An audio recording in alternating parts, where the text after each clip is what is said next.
ঈমান আনতে হবে এক আল্লাহর উপর, এক আল্লাহর উপর বিশ্বাস করতে হবে যে জীবন বিধানটা আল্লাহ আমাদেরকে দিয়েছেন, ওই জীবন বিধান অনুযায়ী আমাদেরকে চলতে হবে। এখানে যত বাধা আসুক, বিপত্তি আসুক, জুলুম আসুক, নির্যাতন আসুক না কেন, যত ক্ষতির মুখে আমি পড়ি না কেন, আল্লাহর ঈমান থেকে চুল পরিমাণ দূরে সরে যাওয়া যাবে না। জোরে বলেন ঠিক কিনা? এরকম ঈমান আমাদেরকে আনতে হবে যেরকম ঈমান এনেছিল সাহাবীরা। শুধু ঈমানে আনেন না, ঈমানের পরীক্ষাও তাদেরকে দেয়া লেগেছে। যেমন আমাদের সমাজে ছাত্র ছাত্রী আছে না নাই? ছাত্র ছাত্রীরা স্কুলে পড়ালেখা করে, কেউ যদি স্কুলে সঠিক সময় না যায় এবং পরীক্ষায় অংশগ্রহণ না করে, তাকে কি ছাত্র ছাত্রী বলবে? ছাত্র ছাত্রীর বৈশিষ্ট্য হচ্ছে পড়ালেখা করতে হবে, পরীক্ষা দিয়ে পাশ করতে হবে। আপনি পড়ালেখা করেছেন, ক্লাস করেছেন, কিন্তু আপনি বার্ষিক পরীক্ষায় পরীক্ষা দেন নাই, আপনার কি ক্লাস 5 থেকে ক্লাস 6-এ উঠাই দিবে? ক্লাস 6 থেকে কি 7-এ উঠাই দিবে? আপনাকে পরীক্ষায় অংশগ্রহণ করতে হবে।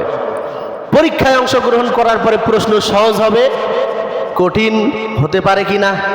প্রশ্ন সহজ হবে, কঠিনও হবে। বাংলা হয়তো বা সহজ হবে, কিন্তু ইংরেজিটা একটু কঠিন হবে। ইংরেজিতে একটু সহজ হলেও আপনার গণিতটা একটু কঠিন হবে, কোনো না কোনো সাবজেক্ট কঠিন হবে। এই কঠিন পরীক্ষাগুলো দিয়ে পাশ করেই আমাকে পরের ক্লাসে যেতে হবে। জোরে বলেন ঠিক কিনা? তো যত নবী কেরাম, যত সাহাবা কেরাম এই পৃথিবীর বুকে এসেছিলেন, তারা সবাই ঈমান এনেছিলেন। এখন আমরা যারা ঈমান এনেছি, আমাদের ঈমানটা কোন কোয়ালিটির আর তাদের ঈমানটা কোন কোয়ালিটির যদি একটু আলোচনা করি তাহলে বুঝতে পারবেন। সমস্ত নবীরাই পৃথিবীতে ঈমান এনেছিল এবং ঈমানের পরীক্ষা তাদেরকে দেওয়া লাগছে কি লাগে নাই? দেওয়া লাগছে না? হযরত আদম থেকে নিয়ে আমাদের নবী মুহাম্মদ সাল্লাল্লাহু আলাইহি সাল্লাম পর্যন্ত সমস্ত নবীরাই পৃথিবীর বুকে ঈমানের পরীক্ষা দিয়েছিলেন। আল্লাহর নবী হযরত ইব্রাহিম, তিনিও তো ঈমানের পরীক্ষা দিয়েছিলেন, নাকি দেন নাই? ইব্রাহিম আলাইহিস সালাম ঈমানের পরীক্ষা দেয় নাই? ইব্রাহিম আলাইহিস সালামের ঈমানের পরীক্ষা আমরা সবাই জানি। তাকে কোথায় নিক্ষেপ করা হয়েছিল? আগুনে নিক্ষেপ করা হয়েছিল আল্লাহর প্রতি ঈমান আনার কারণে। সম্মানিত প্রিয় উপস্থিতি, তারপরে আল্লাহর নবী হযরত ইউসুফ আলাইহিস সালাতু ওয়াস সালামকে কি ঈমানের পরীক্ষা দেওয়া লাগে নাই? চরিত্রের মহা দুর্যোগের মধ্যে আল্লাহ তাআলা তাকে ফেলেছিলেন, সেইখানে আল্লাহর কাছে তিনি ঈমানের পরীক্ষা দিয়ে উত্তীর্ণ হয়েছিলেন। জোরে বলেন সুবহানাল্লাহ।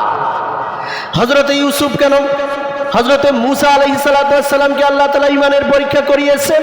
হযরত ঈসা আলাইহিস সালাতু ওয়াস সালামকে আল্লাহ তাআলা ঈমানের পরীক্ষা দিয়েছিলেন।